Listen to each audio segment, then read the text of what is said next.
Beletrina v živo.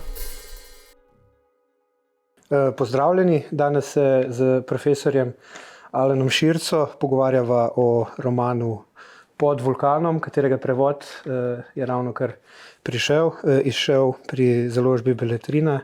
Avtor tega romana je Malcolm Lowry in v originalu je šel leta 1947.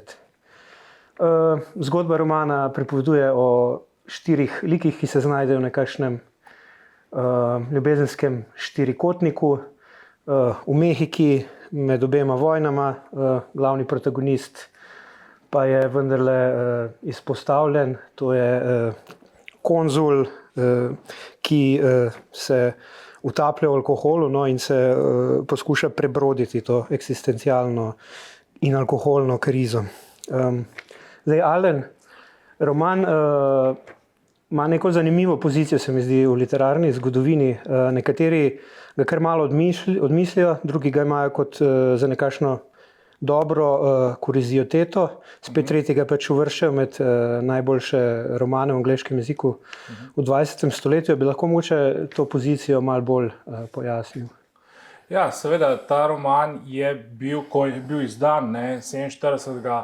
dobil nekaj dobrih recenzij in potem pravzaprav potonil v pozabo. Je res, da se je Lowry pač trudil nekaj z scenarijem, da je pač tudi nekako okoli Hollywooda, ki je imel neke stike, skušal za film, ampak to mu ni uspel. Je pa po njegovi smrti ta zgodba se začela, da je to nek kulten roman. Potem je bil še film, mislim, da 84. ki je spet povzročil pač neko zanimanje. Tako da zdaj, gledano čisto v akademskem svetu, je še zmeraj mogoče neka mogoče dvojnost pri tej recepciji, koliko gre to za veliko kanonsko delo, koliko je pa seveda zanimivo, kot nek, recimo, težko rečemo, da je to britanska literatura, čeprav on prihaja iz Britanije, je Anglež, zato ker je bil pač izseljenec in je potem večinoma tudi živel v Kanadi, Hollywoodu, tudi v Mehiki, ta ambient je dobro poznal. In ima zelo tanko vezo za angleško-britansko literaturo. Tako da nisem preveril, mogoče tudi kanadska, ta neka bolj Kanadčani ga uvrščajo. Čeprav nekateri ga uvrščajo kot med 3 najbolj pomembna dela po vojni v angleščini, ki do tega preloma v 60-ih, ko se začne pač kot postmodernizem in tako naprej. Recimo Fowles, recimo je znan tista žena francoskega poročnika, pa recimo Pynchon v Ameriki. Ja. In on naj bi pač bil nekako tak, to je v bistvu malo že čas, ko je ta visoki modernizem malo zahajal, to ni več ta Joyceovski eksperimentalizem, tukaj je malo eksperimentalnega zares. Je pa po svoje zanimivo, po te, lahko bi rekel, da ima neke te arhetipske momente. Malo je tukaj noter, sen Joycea v tem smislu, da je ta nek anti-odisej, ki se premika iz točke A v točko B, se pravi, ta konec. Po drugi strani je ta faustovski element poudarjen in tako. Tokovi zavesti. Ja, tok zavesti. Vsako poglavje je z perspektive enega tega protagonista. Tako da ni to nek naturalistični psihološki realizem v tej stari obliki. Tako pač ima neke elemente in vedno je imel pač zagovornike, da je to visoka literatura, ki je bila spregledana, in določene ljudi, ki so se bili zelo zadržani, da je tukaj za res nek velik dosežek. Ja, v vsakem primeru je roman zelo nekako intenziven in nosi neko močno eksistencialno težo, obenem je pa unikaten in mogoče pred nekimi trendi, ki so prišli pozneje, potem, da obravnava prvoosebno alkoholizem in odvajanje in delirium tremens in podobno, kar so pozneje bitniki se tega lotevali, tudi v zvezi z drogami. Lik Jeffreya, ta glavni lik konzul, ki se ubada s temi težavami, se z njimi sooča, tudi z razpadom zakona, ki ga skuša rešiti, je en tak faustovski lik, veliko je teh referenc na to figuro. Obenem pa lahko rekli, da je v primerjavi s tem klasičnim Faustom, ki išče znanje in je obsojen na neko pogubo, ne, ki je tragičen lik, Jeffrey, kljub temu, da je tragičen način tudi farsičen lik, ne, ker tisto, kar on zasleduje, je pač alkohol, ne, in neka spoznanja, ki iz tega izhajajo. Kako bi ti primerjal ti dve figuri? To je zelo zanimivo. To je, mislim, da je ta razpetost, da je to tragika in tudi farsa. Zdaj, ta faustovski motiv, ne, je v samem romanu zelo dobro poudarjen, ne. V prvem poglavju je se referenca na Christopherja Marlova, njegovo pač seminarno delo to o Faustu, Dr. Faustus, ta drama, recimo, ne, je tudi seveda moto, ne, iz Goethevega Fausta, ne, tako da v bistvu sam pisatelj, ne, Laurin, je zavestno inkorporiral te elemente. Zdaj, ta motiv seveda ne more biti klasični faustovski motiv, že zaradi tega, ker klasični faustovski motiv vedno predpostavlja pogodbo, ne? Pogodbo s hudičem za dosego nekega, bi rekel, nadnaravnega cilja, ne? Ali to popolno spoznanje, magična moč, denar, uspeh, karkoli. In zaradi tega proda samega sebe, ne? Na koncu to, kar je pač v religioznem kontekstu bistveno, se pravi svojo dušo, svoje odrešenje, ne? Zdaj, tukaj ni tega, ne, tega religioznega, saj ne na tak način izpostavljenega, seveda pa bi lahko interpretiral to, on vendar naredi neko pogodbo. Pogodbo v tem smislu, da se odpove, ne, da se na nek način odpove svoji eksistencialni odrešitvi, ne, in v bistvu se proda alkoholu. In iz tega pač, seveda on si želi, ne, ni tako enostavno, ne, on je ves čas razmet med ja in ne, ne, on si želi, on ve, da je v peklu, to so tudi izjave, ne, tudi ta božanska komedija so nekateri interpretirali, ampak tukaj res samo, pač tukaj, če je spust v peklu samo, ne, ta primerjava je mogočna, ne, tako da on je vedno razpet med da in ne, ne, on bi hotel biti rešen, ne, se rešiti tega alkoholizma, odpustiti ženi, ne, biti z njo, ampak v bistvu na drugi strani tudi ne. In to je v bistvu hkrati pač tragično, ker do konca pripelje to do tragike, ampak je hkrati tudi farsično, ne, sploh je farsično te pač ko pada, potlepamo otroci denar. Ta pijanka, ne, to, kar so pač, to se reče pač tudi neka dipsomanija, ne, se pravi, skozi pit, ne, skozi, to so pač, to, kar se reče binge drink, ne, rečemo kronični pijanc, ne, skratka, tukaj se spije velike količine tekile, ne, tega meskala, ne, tega, ki v bistvu pač povzroča komične situacije, a ne, hkrati tudi, ne. Je pa, ravno včeraj sem gledal film, ki je bil posnet po noveli Williama Burroughsa, kjer gre za droge. Droge so sicer v ospredju, ampak se prav tako dogaja v Mehiki. No, in je tudi iz prvoosebne perspektive zanimiva ta razpad zavesti, ne, in kako pa neko realno simbolno vdira. Tu so neke usporednosti, vidim, usporednice z Burroughsom. No, ampak kot si že rekel, ne, veliko je nekega simbolizma,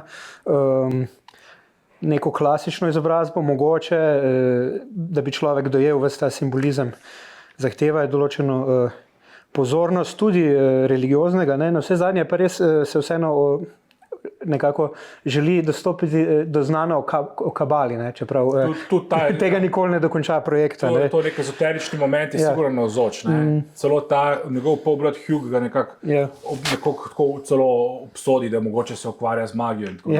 A pa res, točno to. Ampak to je tako zelo postransko v resnici, ne. Čeprav ta simbolizem, ta številka 7, ne. Ki je skozi tukaj pa 12 poglavij, je tudi seveda tudi ta malo numerološki vidik, recimo. Tega je kar precej v romanu, se mi zdi, ne.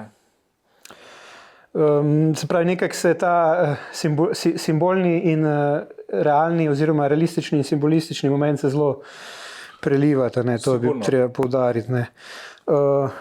Prav tako je tukaj spet vprašanje, ne, nekega vrste opoja, ne. Če smo že pri ezoterizmu, kot smo rekli, pač ne gre za nek konfesionalni roman, ampak vseeno je tu dosti nekih prispodob, tudi rajski vrt in podobno, in neka želja po odrešenju, pa pekel in tako se pojavljajo, ne.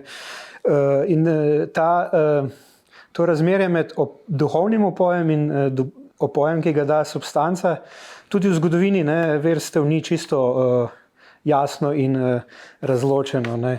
Ja. Kako ti, recimo, ti se ukvarjaš tudi z mistično literaturo, kako ta motiv opoja nastopa v takšnih tekstih in posebej v Lowryjevem romanu? Ja, seveda, to je tudi zanimivo vprašanje. Eno je seveda ta alkoholizem, ki je pač pravzaprav manični.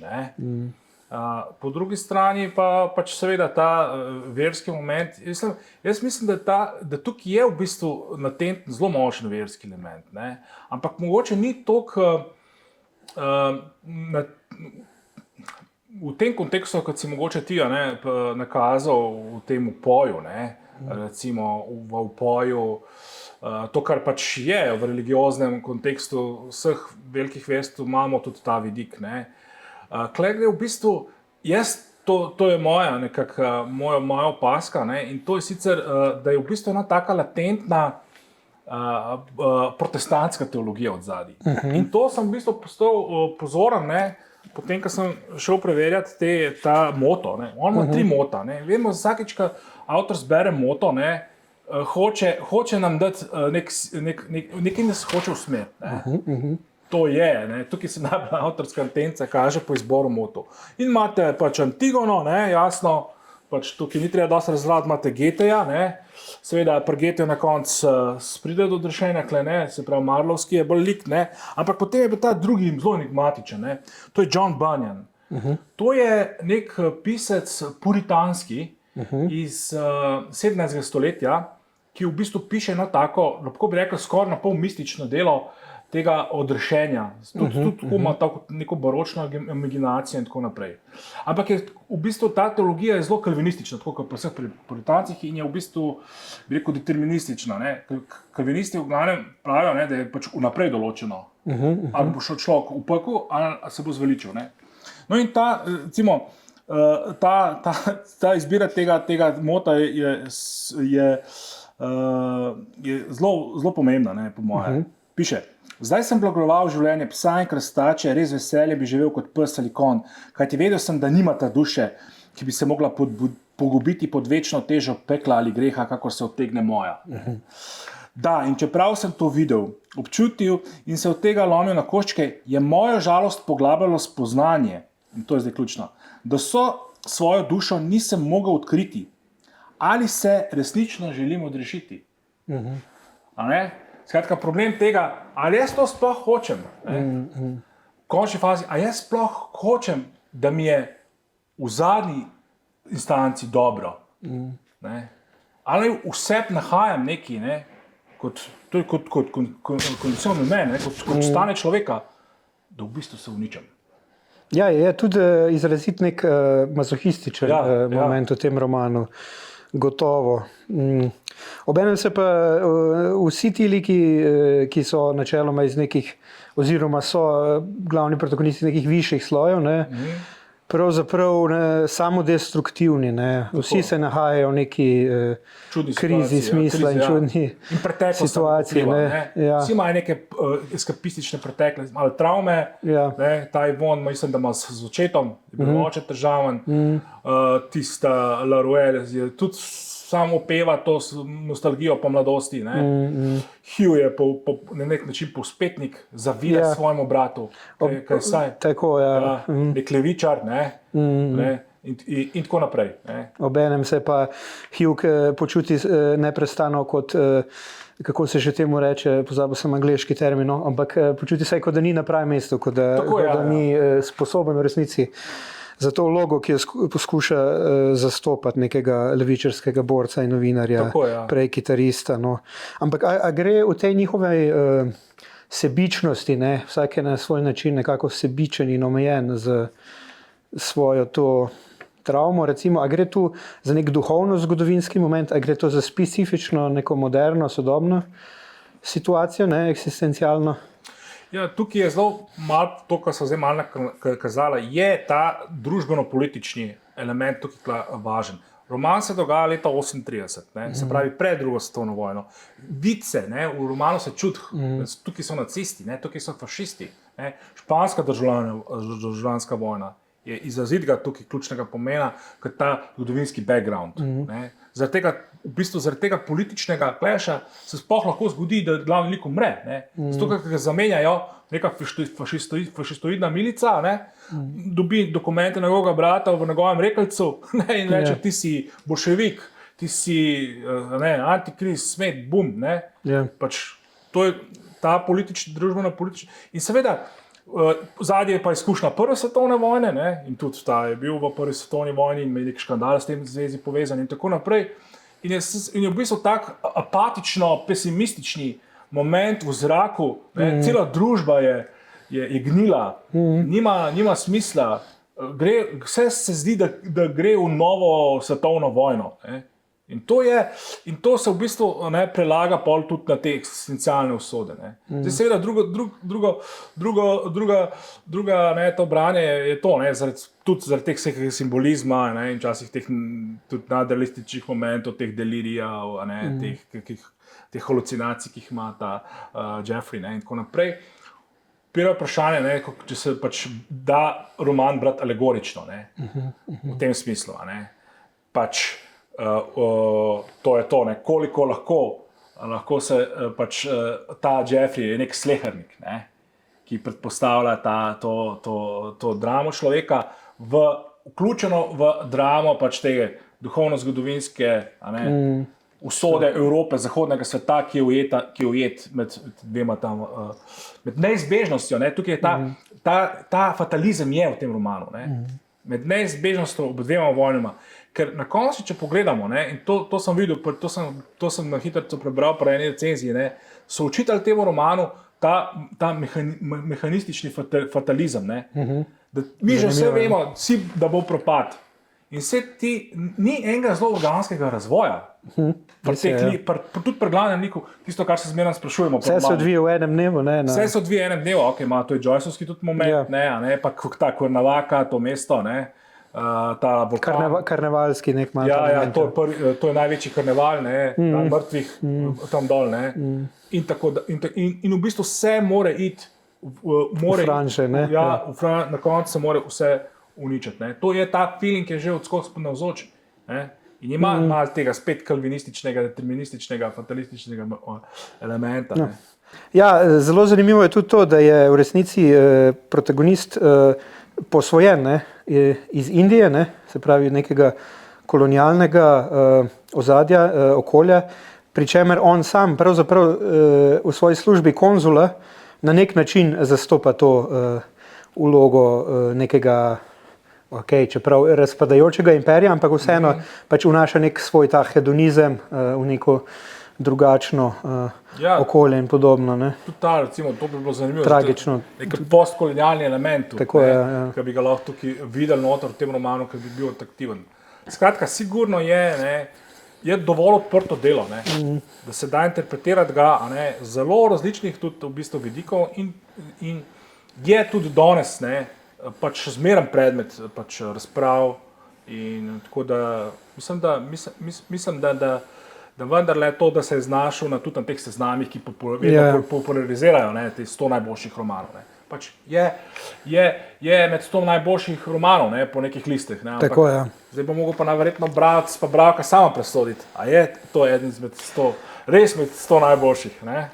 No, če se naveže na to, kar si rekel o tem zeitgeistu romana, se mi zdi vsekakor, da bi bil zelo privlačen tudi za mnoge pač sodobne bralke in bralke, ker je zeitgeist na nek način, se mi zdi soroden, ta nek občutek neizbežnosti nekega svetovnega konflikta, ki se pravzaprav v resnici že odvija, ampak neke te tudi permanentne nestabilnosti, ki jo doživljamo v zadnjih letih.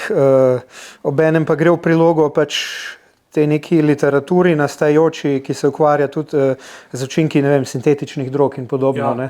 Se mi zdi, da tudi sem knjigo že priporočal nekomu, ki se ukvarja s temi temami in tudi piše o njih. Tako da se mi zdi v vsakem primeru zelo tako branje, ki v svoji izjemno modernistični maniri vseeno lahko zelo nagovori tudi sodobne bralke in bralce. No.